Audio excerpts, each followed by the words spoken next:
What's happening? So, I'm kind of back at square one. And, I could sit there and speak in these abstract terms and say things like, when my spring rush is over,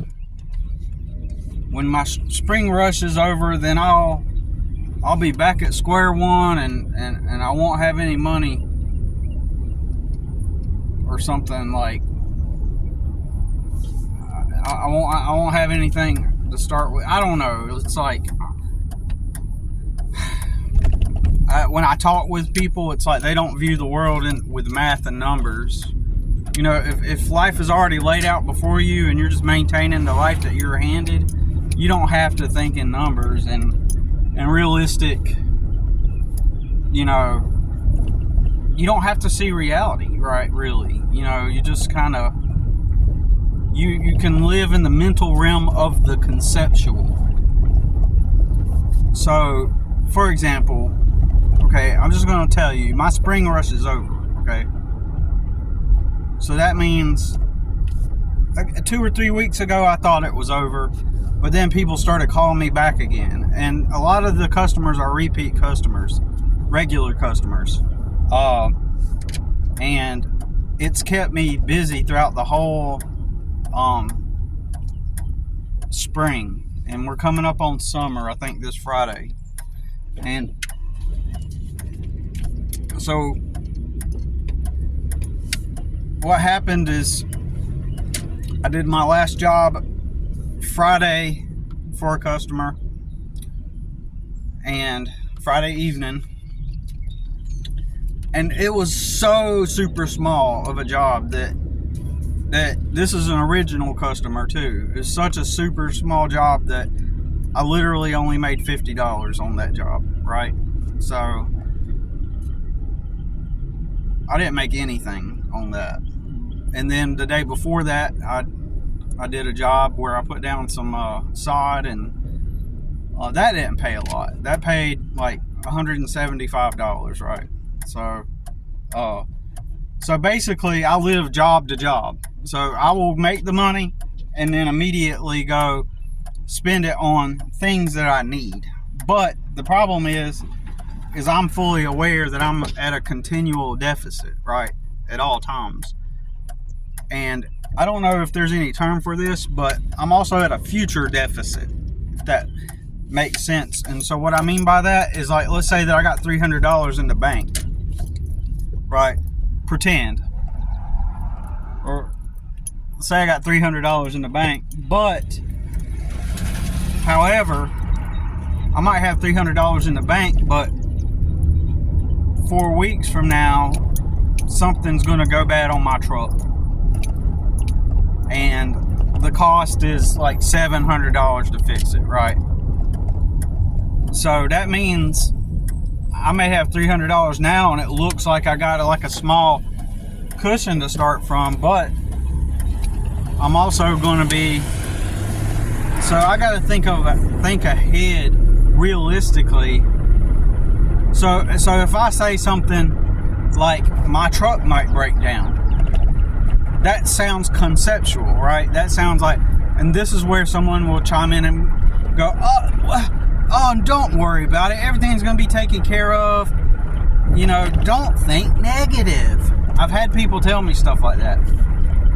And if I were to say that my truck is going to break down, then I'm not thinking negative. I'm just being practical because I know my truck. I'm highly familiar with Chevrolet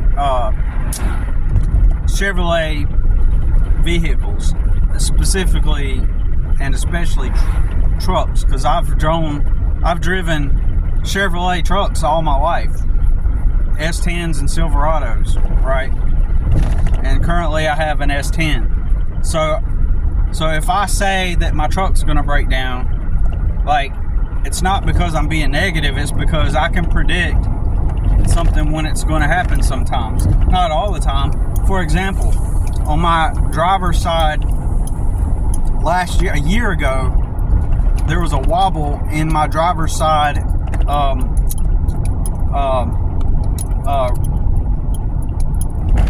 the rotor, or I think that's what it's called, where you put hook the tire on. It needed a new bearing. It was a little bit wobbly, so that means that for the past year, all of my tires have in a small way have been wobbling just a little bit like this. So that puts wear and tear on the tires and puts more wear and tear on this bearing, right?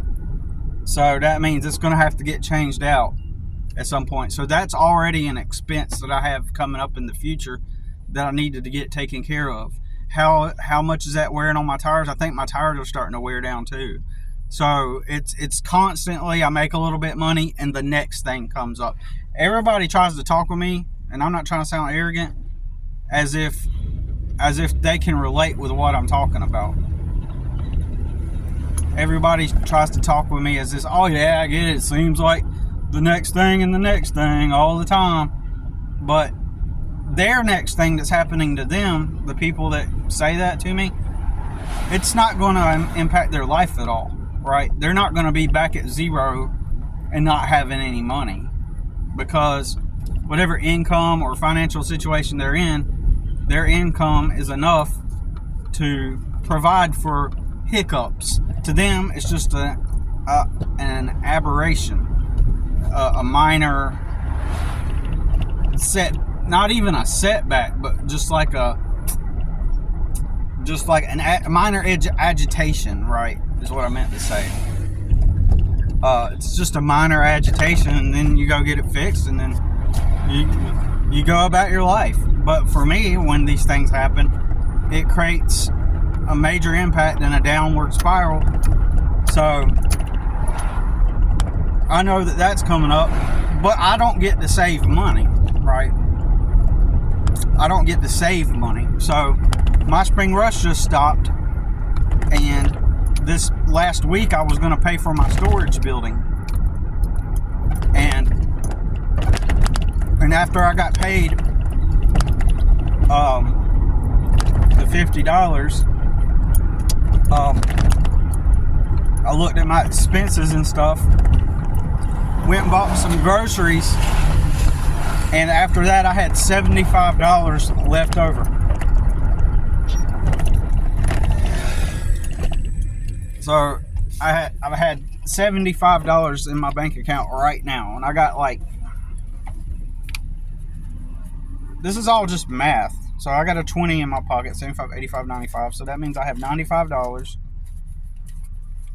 100. I have $100 to my name right now. So I'm starting from zero. I'm actually in the negative, because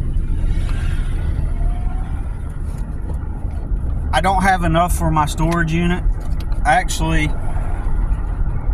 due to some hiccups, I got behind, and now I'm paying a late fee. So yeah, I have $102 total. I don't have enough to pay off my storage fee. Plus, I have to consider this week ahead, I'm going to end up spending this money on food and stuff. I got some hamburger meat I can thaw out. I got 2 packets of hamburger meat, and I have some pasta and some spaghetti sauce, so that can hold us over meal-wise for a few days. And I have some leftover chicken and rice I made. I got a 5-pound bag of basmati rice. 5 pounds of basmati rice. Huge. It's in like a burlap sack. 5 pounds for $5 at a yard sale. So that's going to be a blessing. So do I got enough to hold me over on food this week? I think so. Yeah, I got enough for food this week. So what can I do with this $100 that I have? Well, I got 3/4 of a tank full. In only 2 weeks I'll have my phone bill due. So I kind of have somewhat of a window of opportunity, but I'm like $120 behind, if that makes sense. I might physically have $102 in combined with my bank account and in my pocket. But let's say I put that towards my storage building, then I would have zero cash on me at all, like zero cash. So I'm going to have to suck it up and pay this late fee. And this all dried up instantly. The moment I stopped working, it dried up. So now let's pretend that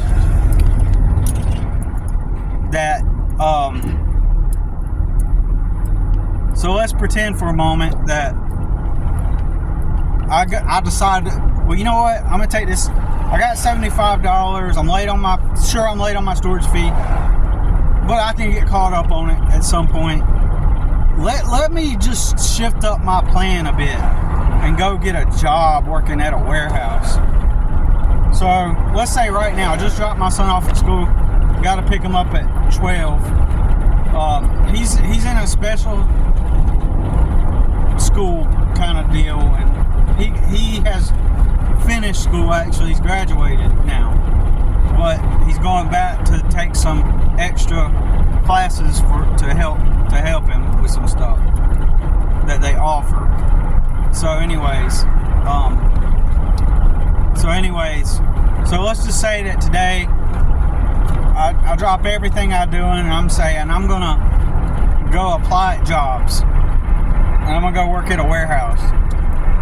Well, actually, I got shit to do at home. I gotta clean up. Like, my house is a mess because I'm constantly behind on stuff, right? Constantly behind. And I go through these lulls where all of a sudden my energy will just drain. I went to the grocery store the other day, and right before I got out of my truck, the energy just left my body, and I just went, kind of like when you're depressed and you don't have energy. Maybe it is depression. Maybe it's suppressed depression. I don't know. But I'll have these energy lulls where it just hit me. And I'll just be like, and I just need to take a break for a few minutes. And then that makes the rest of my day really slow. So, but, I end up pushing myself and making myself do what I need to get done. At times it does hit me to where, like, I'm almost near immobile. Like, I've dealt with depression before, and generally whenever anxiety or depression or anxiety attack starts to happen, generally most of the time I can handle it, like, cognitively, right? Like, why are you driving so slow? Holy shit. I don't know what they were doing. They were just creeping up, slowing down. It didn't make sense what they were doing. Obviously the light was about to change on their end, but it didn't look like it because there was green light. It wasn't changing on my side, so it didn't make sense. It's out of sync or something. It's not on the same timing, so it threw me off. So anyways, yeah, if I were to go and so I'm starting from square one. Kind of got distracted there. I'm starting from square one where I'm in the negative this week. So I can, what can I do with that $75? I can go on Facebook and put some advertising up and see if people will hit me up. It'll be the first time I've advertised this year since I haven't had to advertise. My regulars have kept me afloat. They're just looking for a yard boy. My regulars, they never hired me, even though my ad says full landscaping and all that stuff.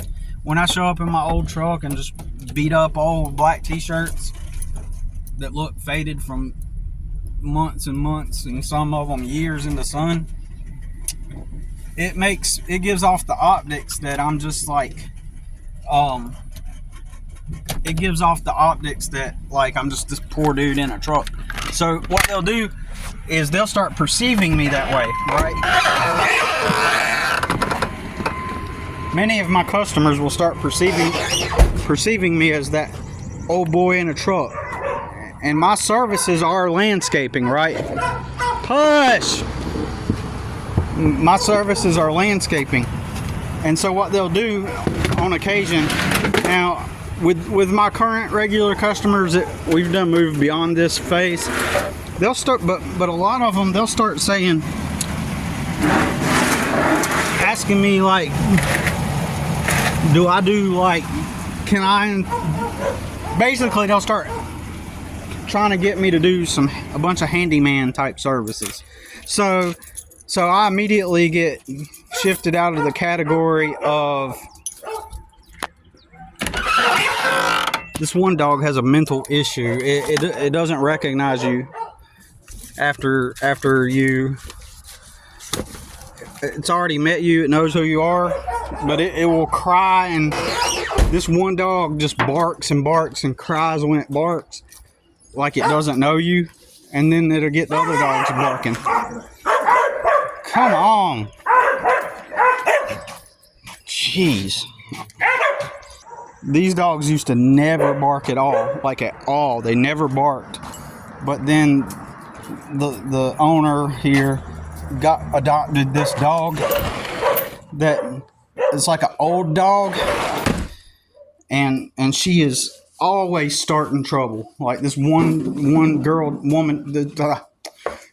this one dog, she is always starting trouble with, like, when she barks, it sounds like she's got like an animal trap clamped onto her leg, and she's screaming in agony. So when you walk up, she'll go, oh, oh, like she's crying and begging, and that's her regular bark, and it sucks.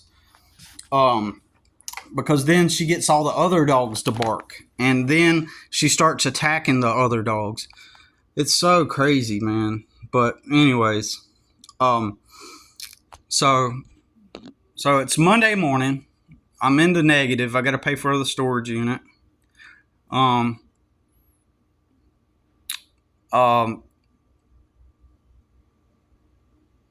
So what do I got in the storage unit? I've got our winter clothes. I've got a dresser.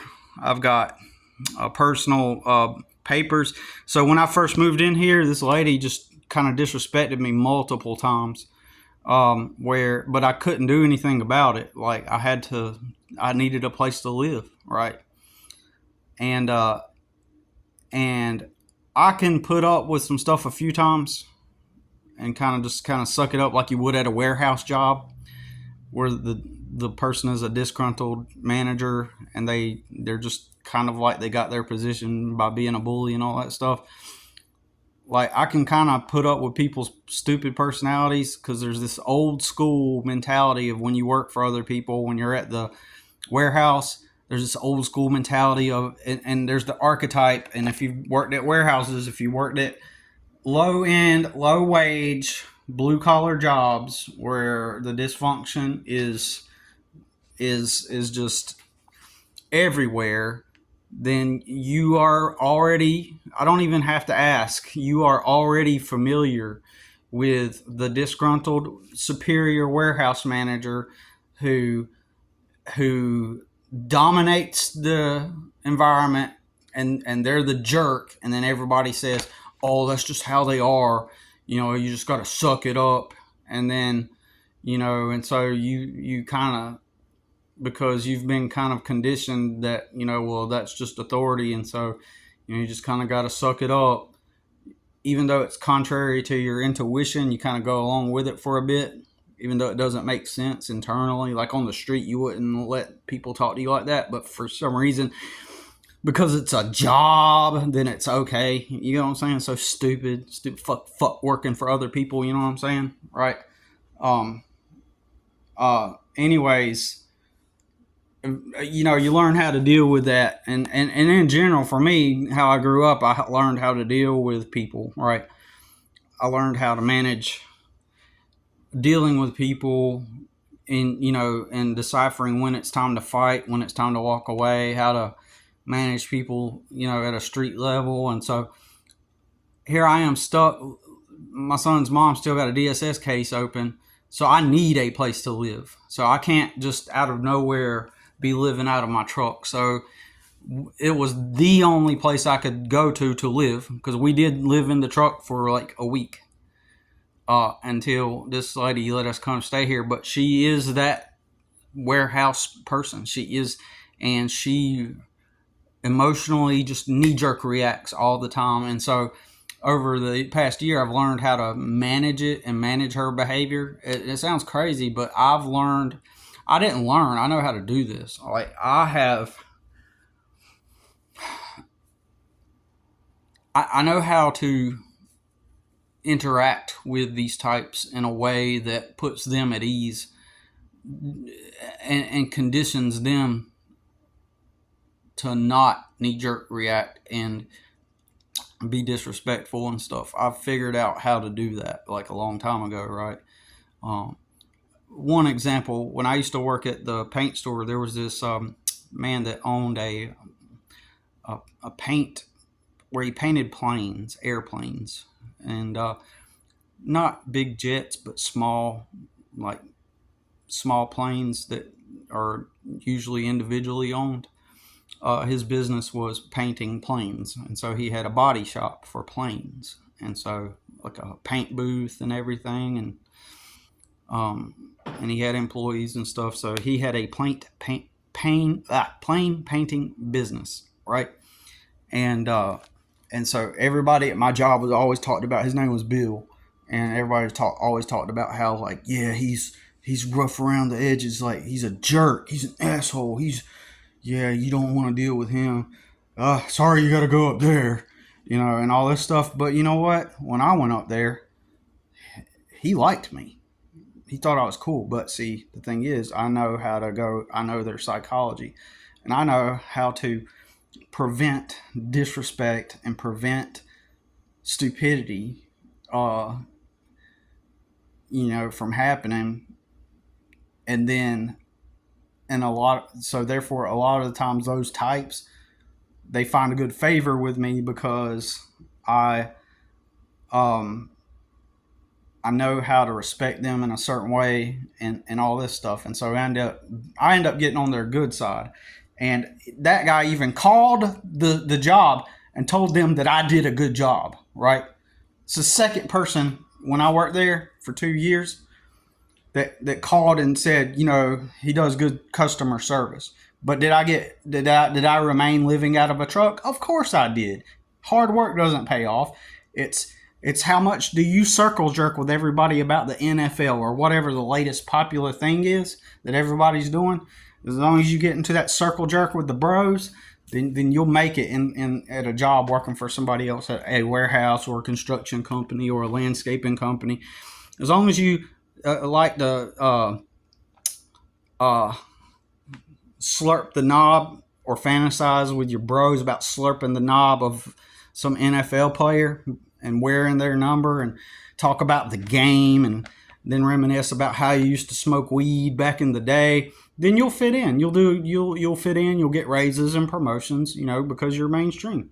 You're one with the crowd. So people won't view you as weird or off or anything, because you just followed along just like everybody else, and so therefore, you're gonna do fine in that environment. So, anyways,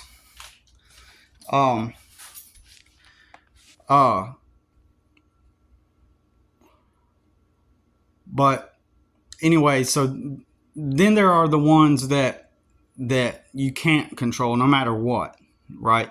Because they're unhinged and they've been enabled over the years. They've went into the jobs, they just become bullies, and everybody just puts their head down and obeys authority. In those situations, you kind of have to, you got to fight fire with fire in those situations. You got to just strike back and demand respect. Sometimes you just got to demand respect back from them. And this person that owns this property, that person is near that. And there was a couple times that she disrespected me, like openly, blatantly disrespected me, and I couldn't do anything about it because, like, where am I going to go? Like, I instead I chose to absorb and suck in the disrespect instead of respecting myself in order to provide a place for my son, right? a place to live. And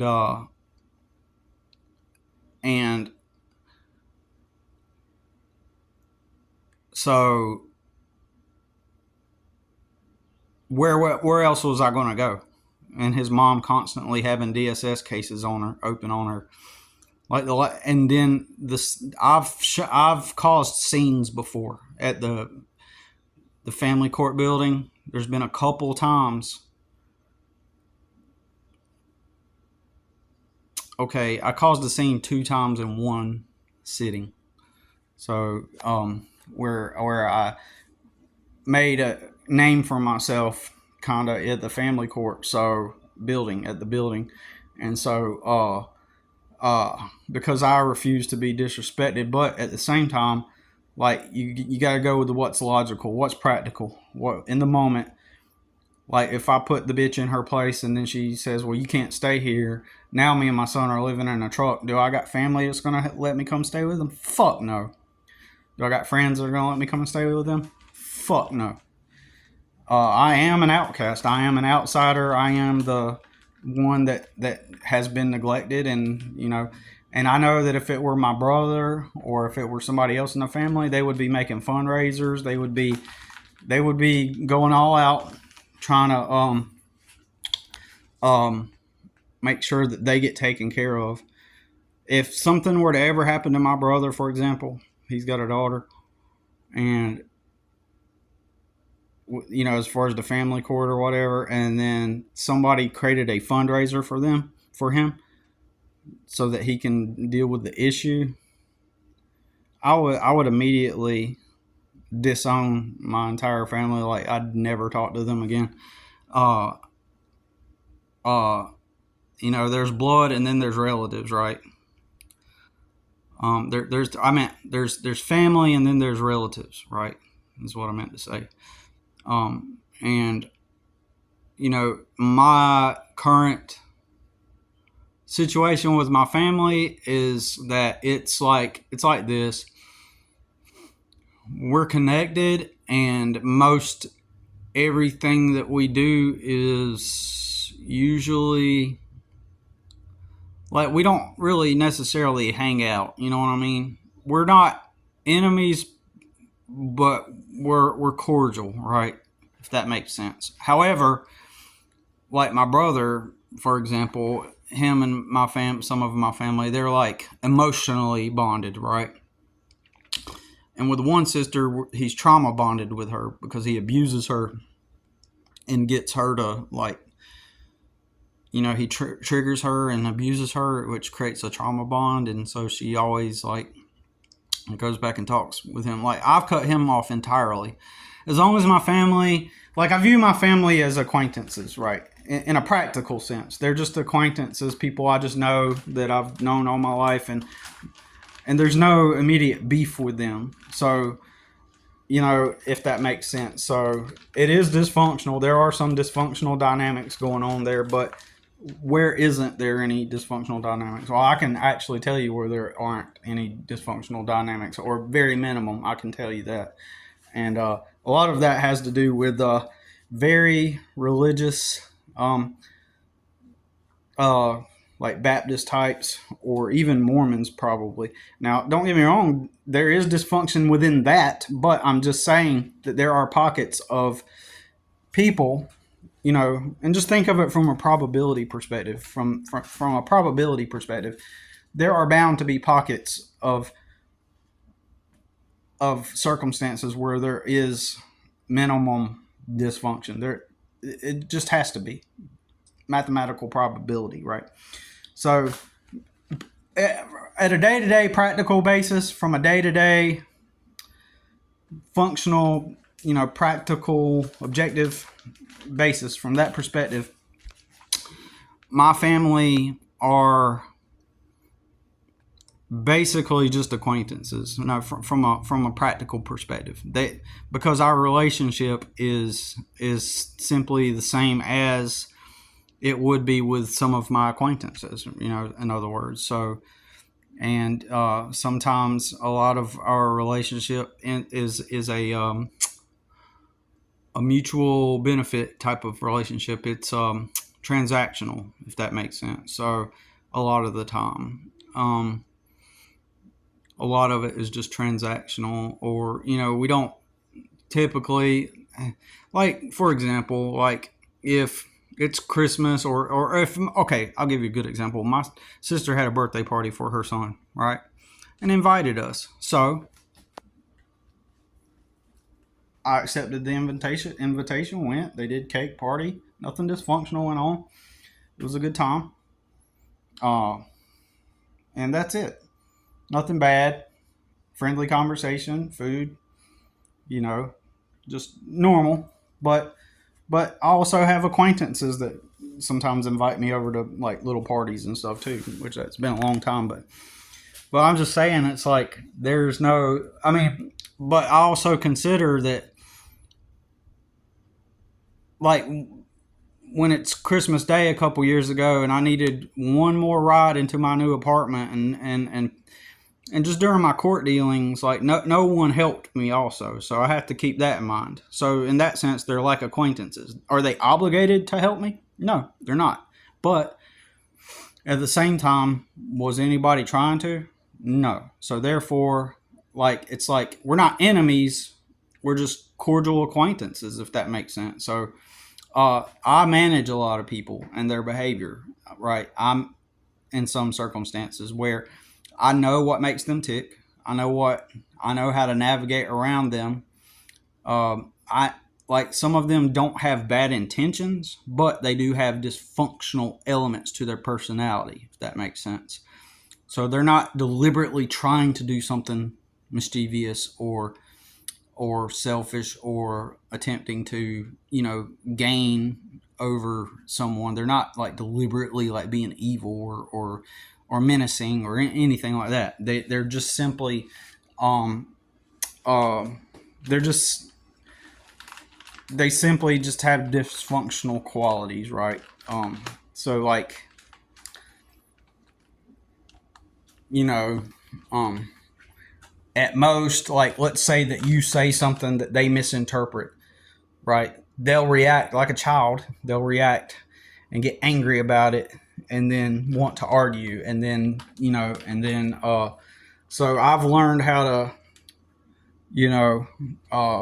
exert a boundary for myself, as well as navigate the circumstance in a way that and this is not the same as being passive. It just means that you're, you know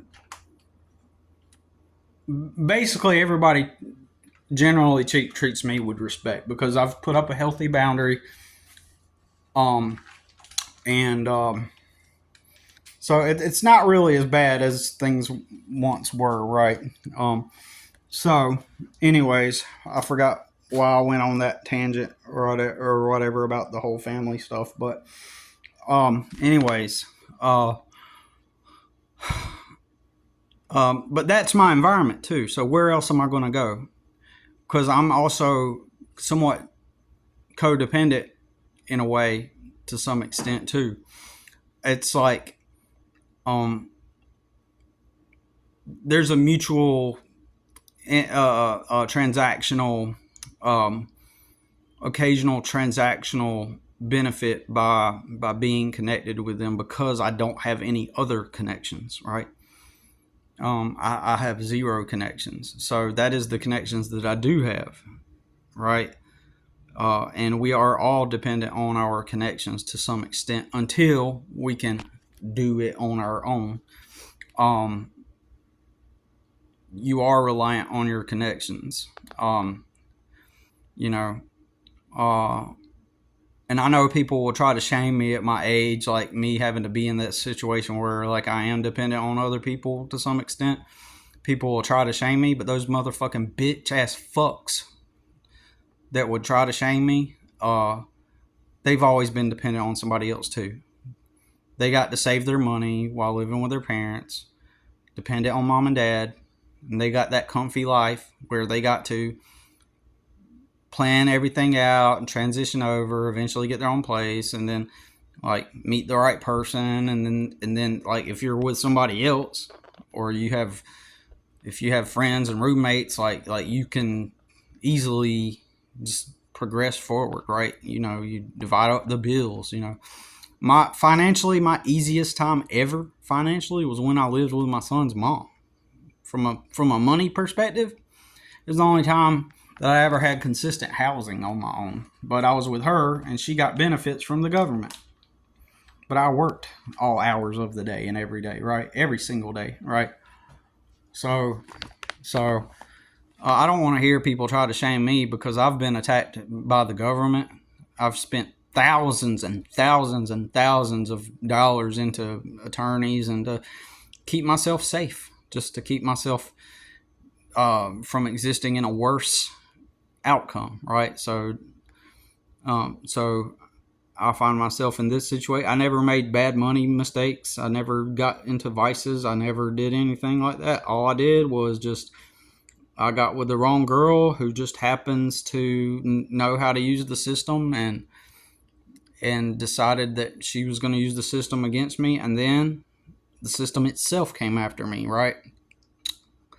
So that's why I'm in the hole.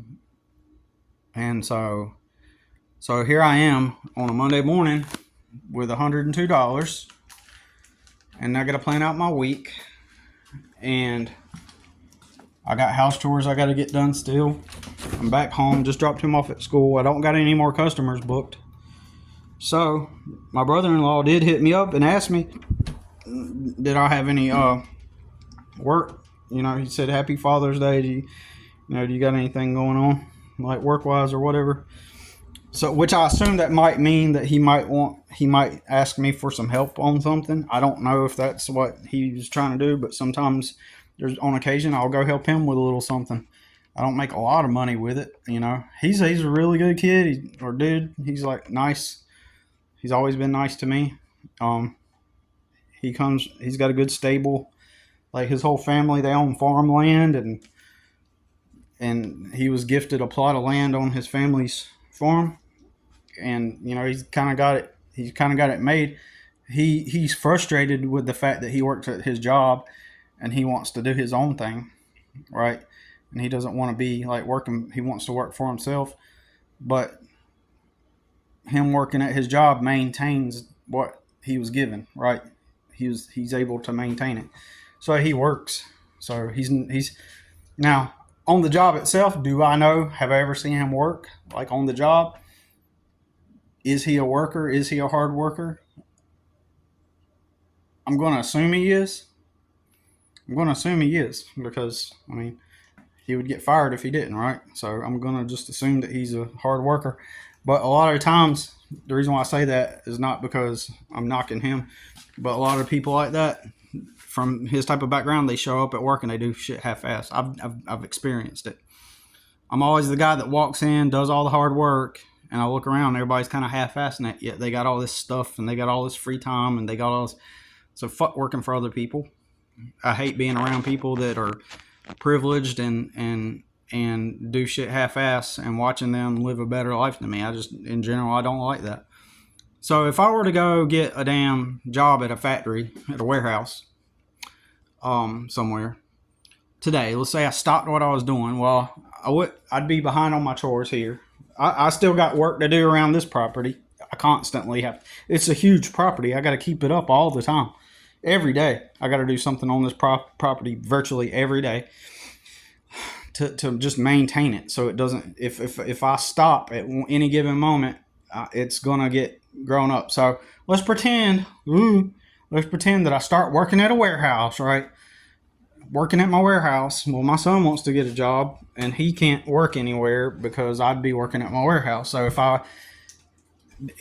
So then that would assume that I get the choice, the privilege and the choice to choose whatever job I want.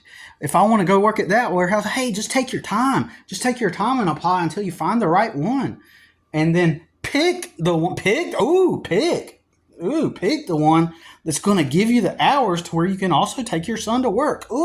Pick. Wow, such freedom, such liberty, such privilege to choose to pick. Man, you get to pick where you get to work, so that you get to pick what job you want, just so that you can well, your son needs to go to work, so you just get to go pick whatever job you want, so that you can work there and then be able to get the hours that you want, so that you can take him to work on time. No, it's not going to work out that way. I'm put in the applications like I always did for 20 years.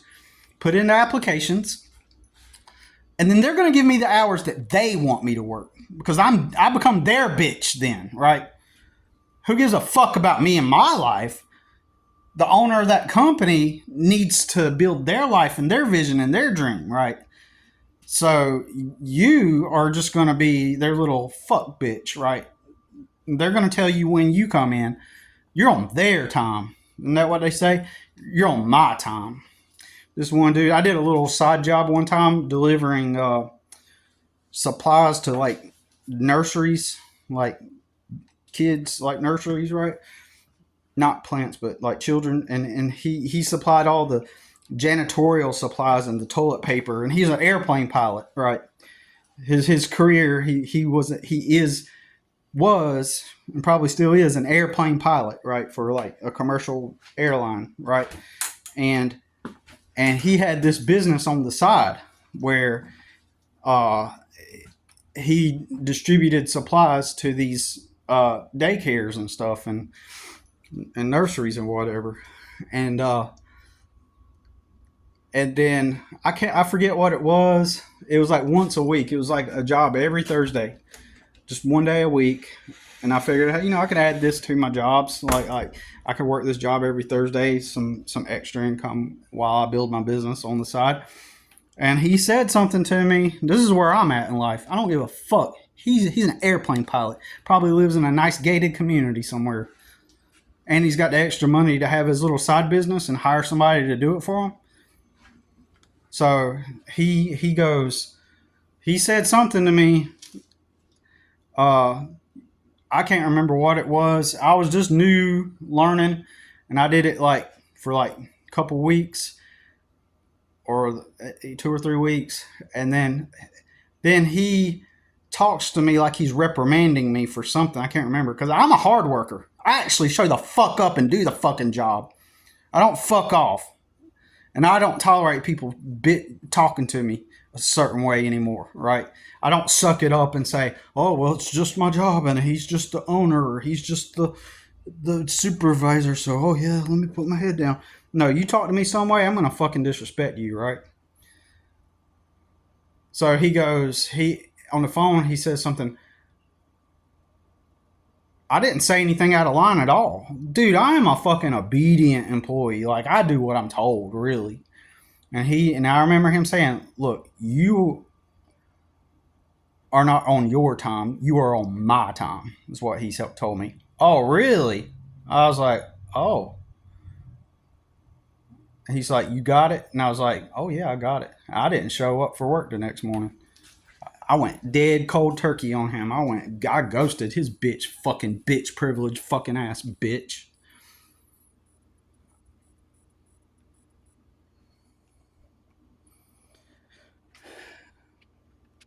Hold on a minute.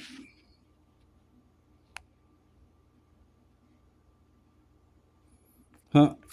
Remember, my customer gave me this Ego lawnmower for free. I got it for free. And this customer just texted me asking me, do I want to buy his Ego mower, which is interesting, synchronicity. Because what are the odds that somebody gifts me one and then got another customer messaging me asking if I want to buy one? It's possible I could want to buy it, maybe. But I'm not ready to buy it. At some point, maybe. But anyways, yeah, I'm not going to let... The only reason why I had to let this lady disrespect me the few times she did was because I'm pushed into this situation where I have to take care of my son and make sure that, because the moment I've made a name for myself, the moment they find out that he's 17, like they'll lock in on that. Oh, you don't got a place for him to live. Like if we were living out of a truck right now, that's why when he's 18, we can leave. We can go live out of a truck, and then I can keep all the money I make. Unfortunately, his birthday's in November, and then just a couple months, like a month and a half shy away from from the most dead part of the year. So if we lived out of a vehicle, it would be the equivalent to me having some parents to live with from a practical financial perspective. But yeah, so if I go get this warehouse job today and I start working there today, what would that look like? Okay. So I would take a hourly pay cut for sure. Most definitely they ain't going to pay me the hourly rate I charge. And so I'd probably start at between $13 and $17 an hour, right? Today in 2025, $13 to $17 an hour. And my son wouldn't be able to go to work probably because I won't know which job will hire me. So I don't get the choice. I don't get the privilege. Oh, just pick one that has the hours that works best for you. Just pick one. I live life on easy mode. Just pick one like I did. Just do what I did. Hey, do what I did. And then, so I would go, he wouldn't be able to work. This lady's been asking, is your son getting a job anytime? Right? She's asking, is he going to go to work? And I was like, yeah. I was like, he wants to work up here at one of these businesses up near here because my mom lives in those apartments. And she's like, you can't take him to work? I was like, well, if I'm out at one of my jobs and I can't make it at that time, then it makes sense for him to be already at my mom's house so he could walk literally across the street. So there you go. That's the mentality of the average person with life on easy mode. Like, oh, you can't take him to work? Because everybody's got life on easy mode. So they just think, oh, you can't take him to work? Because it assumes that I got all the freedom and the flexibility that they do, right? They can't see past their nose. They can't see reality. They're so privileged. Life's been so handed to them that they just can't even see reality for what it is. They live in such a delusion. And I'm the hardworking one, right? And I'm pretty damn sure this lady does shit. She works from home and she's always out doing stuff. Major corporation, major big up in the company. I guarantee you she does stuff that she's not supposed to be doing. I guarantee you that she's like, the other day she's out here at the pool, like swimming with or hanging out while her friend's kids swim and they're just hanging out at the pool. I guarantee you she was probably supposed to be on the clock. But that's what happens. Like people, and I could be wrong, but I'm near certain she does stuff all the time actually, I know for a fact she does because we've done things like tasks, run errands where I'll go with her. And when I go with her, like she's like in a meeting or she's pretending to be at her desk while we're driving to go like pick up something from Home Depot or something like that, right? So this is the way the privileged get to live. Life on easy mode, right? But anyways, so yeah, I would start that job. I'd start working there. And that job might end up being up 20 minutes away from here, right? And if I clocked out at 5 and my son's got to be at work at 5, then I couldn't take him to work. And you know how retail places are. I know how they are, restaurants and stuff. I know how they are. You tell them what hours you need because of this reason and that reason. And they say, oh, yeah, sure. Yeah, we'll work with you on that. And then you write it down and tell them what hours, like say that you can't work on Mondays. All of a sudden, they're going to pull up a fucking goddamn schedule and it's going to have you working on that Monday, motherfucker. Because that's what they fucking do. Everybody that's actually worked knows what I'm talking about.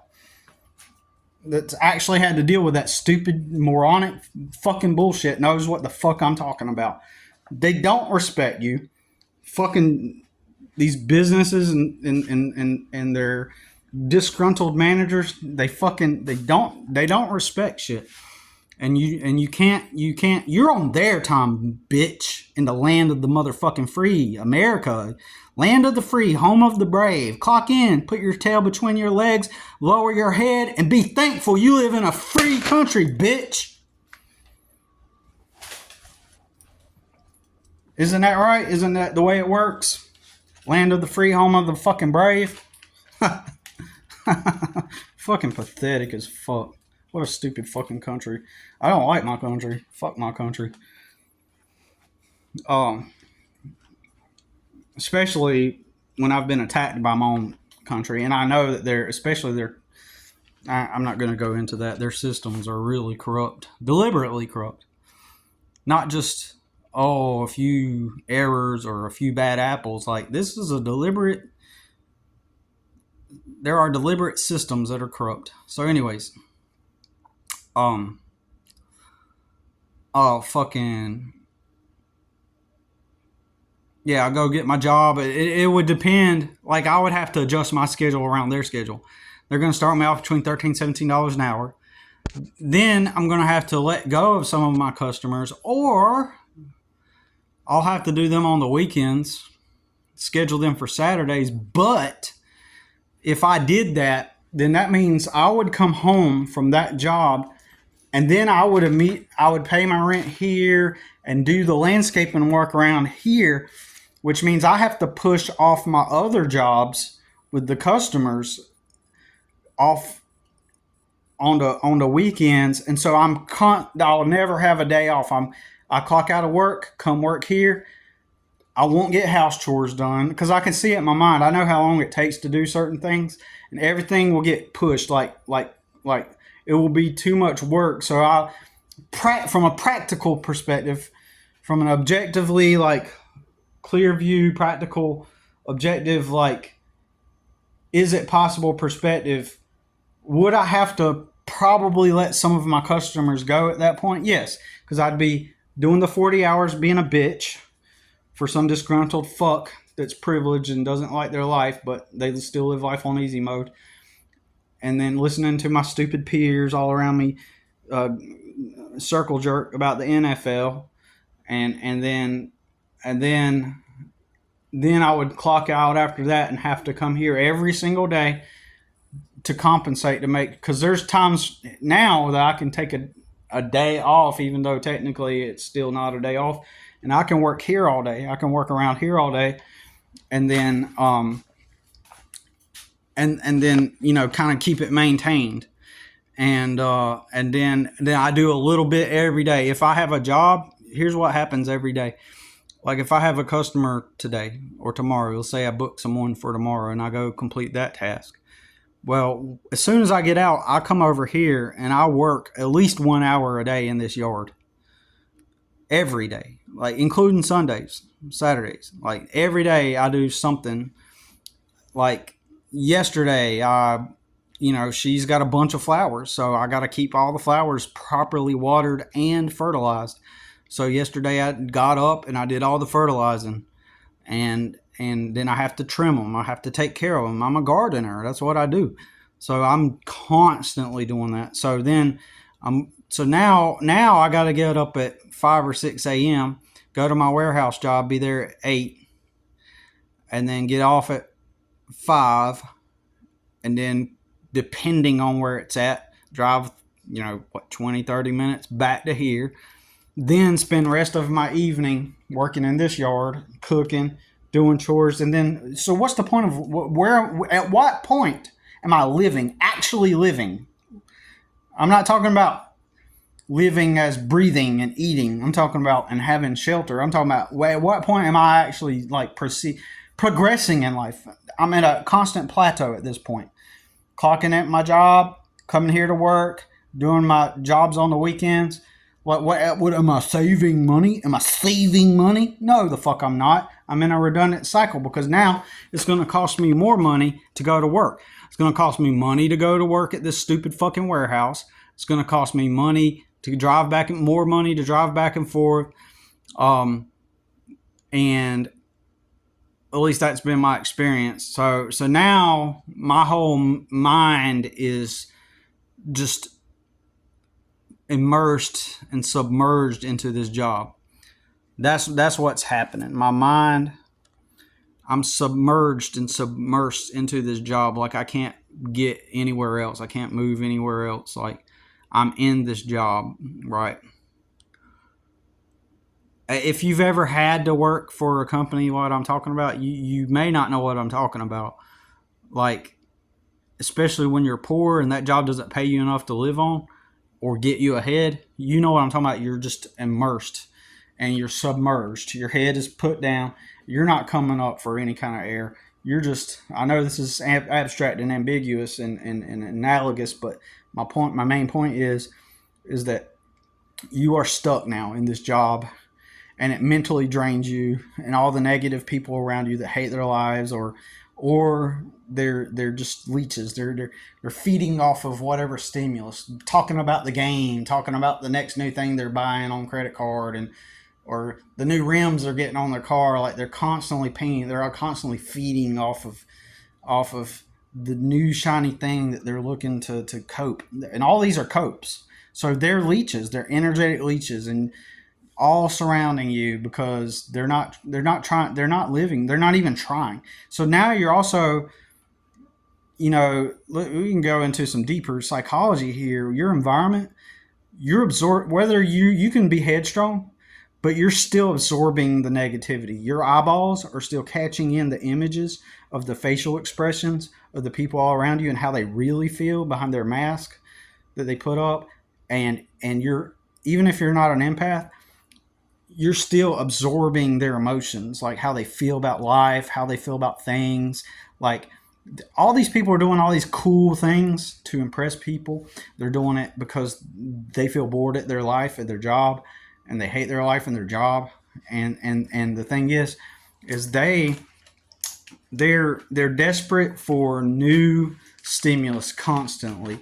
And so whether or not you're headstrong or not, because I'd like to think of myself as headstrong, like, they're having an effect on you.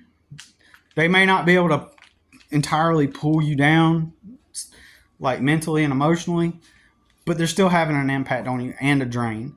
And you're picking up on this shit. Even if they're all acting like all like content and like it's all a show. Everybody's at their job that they hate because they've been told that life is you serve an authority figure that gives you a job and that makes you a good person. And so people cope by going out and purchasing the jet skis, going out to eat at the restaurants, going on the vacations. They're all coping.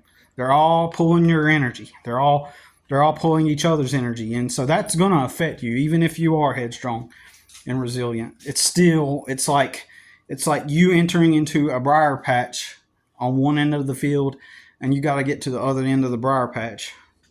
And you're constantly in the briar patch, though. There's no way out. And so if you've ever had to work for other people, and you never got ahead, you know what I'm talking about. Especially if you're the one showing up and doing your job, and in your mind you got goals for something more. Because they don't have goals for something more. They're just there. They're just clock in. Hey, I got my mortgage. I got my house. Got my apartment, and and I'm getting my jet skis this weekend. 33% interest. Well, actually, my credit's been really good, so I get low interest on my jet skis. So yeah, maybe it's low interest, so it's not really that bad, as bad as some other people. But it's just that get quick fix, get it now, quick fix mentality, and that's what it is. That's what it actually is, and you're surrounded by those people. And then when you clock out, you go work some more. You're already physically drained, and you're going to go work some more. And then you're also going to work on the weekends. And so I don't have a problem with work at all. I work 7 days a week, motherfucker. Like, I'll work and work and work and work and work and work. I used to have a moving business for like a year. And I would work circles around these dudes that I'd go, and I worked for a moving business. And I'd work circles around these younger people. I'd be in my 30s, mid 30s, and they'd be like 21, and they're just like, oh, I need a break. I'd be doing circles around them. So I'm an actual hard worker. Probably one of my biggest problems. But yeah, so people can't try to hang me on, oh, you just don't work hard. Fuck you. You know what I'm saying? People can't hang me on that shit. The world is fucked. It's just simply, I would never get ahead. I'd be stuck here. There would never be any savings to move out. Like, I wouldn't be able to get ahead and actually move out. I mean, my own, so it's Monday. I got $101, but I'm in the negative. So, guess I'm going to do some advertising and see what I can get. It's funny because some people think that I'm like doing, like they've seen me all working and stuff, and they think like I'm doing really good, well now. Like, wow, you're staying really busy. No, it's just all my customers are the types of customers. They aren't looking for a landscaper or a gardener. They're looking for a yard boy. They're looking for a guy that like, I'm not cheap, but I'm not too expensive either. So it's like kind of like a lot of people are looking for that middle. They've got the money, believe me. One of my customers, at least I've had several multimillionaire customers, right? But that's the way they do it. They only want to find someone that, pays us like a small amount, but you got to have you can't go in there and be like, yeah, $10 an hour. I'll do it for $10 an hour, $15 an hour. Sometimes I see ads where people are like, I got this yard work that needs to get done. Pay is $15 an hour, right? And then so they're hoping some old boy in a truck shows up. Man, yeah, I'll do it for $15 an hour. I need some beer money tonight, right? That's what they're thinking, right? So there's people like that, but then there's also like people that kind of have like an upper income or upper middle class, but they also don't want to pay the price for a professional gardener or landscaper. So they try to find that middle guy that's kind of like in the middle, and my regular customers all are in that category of people. They don't like if I show up with a $300 minimum. Now at some point, once I get new customers, I'll have to phase those people out, and I'm gonna tell them, look, got to phase y'all out. So they've kept me afloat. They're really nice to me. In their minds, they believe that I'm just making it, like I'm building myself up. They're not doing the math. They can't perceive that I don't make enough to live on, even with what they pay me, right? So they can't perceive that. They just think, oh yeah, he's just living his life. But they can't figure it out. They don't have to do the math. But anyways, so I just got to put some ads out and then get through this week. I'm pretty sure someone's got to call me eventually, right? Somebody's got to, like, one of my regular customers eventually. Like, I got one I did a couple months ago. I can see them maybe call me up later this month or in July or something, to trim hedges or something. But so far, right now, I'm kind of like, I hit that cutoff point. And even if I did go get the job, start what I'm doing with this $101, the moment I clocked in at that job, I would run out of money before the first paycheck. Like, I would run out of the ability to drop with $101. I would run out of money before I even completed the first paycheck cycle. I would run out of money, probably run out of gas and food. So from a practical perspective, I would run out of the money because I'd use the money for the gas to go there every day, $101. So we're thinking between $20 and $50 to $60 a week in gas, right off the top. And I only got $101, right? Well, that's why you just really like save and like you really just like, man, if you have to eat ramen noodles, like you just do whatever it takes. And the people that say that shit, they've never had to do that themselves. Never.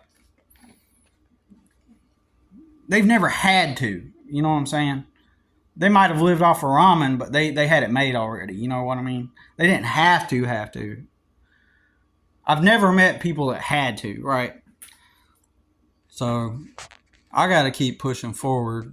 I can't say I'm necessarily a positive person right now. I'm not really positive about it because it's actually this has been my best year. But I also knew that the day that it dries up, Friday, if it dries up, like I'm out of money, like immediately out of money. the day it dries up. So I've had a really great spring relative to, like, it's kept me afloat, kept us fed, kept us in housing. Didn't get ahead, didn't make any savings at all. In fact, I'm in the negative this week. So the moment it dries up, so there's no way, even if I wanted to go, pull down my pants and stick out my butt and tell them to, like, clock me in, show me what boxes I need to move. Like, even if I did do that, I'd immediately be out of money before the first paycheck. And then on that first paycheck, I would end up paying my storage and paying the rent and paying within a couple weeks, all my stuff is due, and starting in a couple weeks after the first. Most of the stuff I have to pay for is around the first.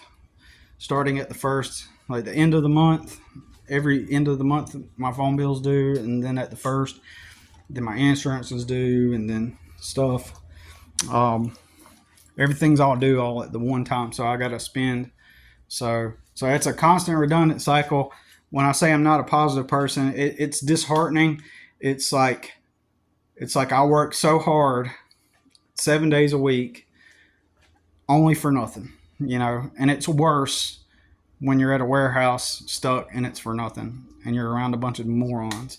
Anyways, I should go ahead and end the video now. But I got to keep trucking along. Remember, nobody's coming to save you, Billy. Everybody else is getting saved, but not you. So you keep believing in yourself. Fuck everybody else.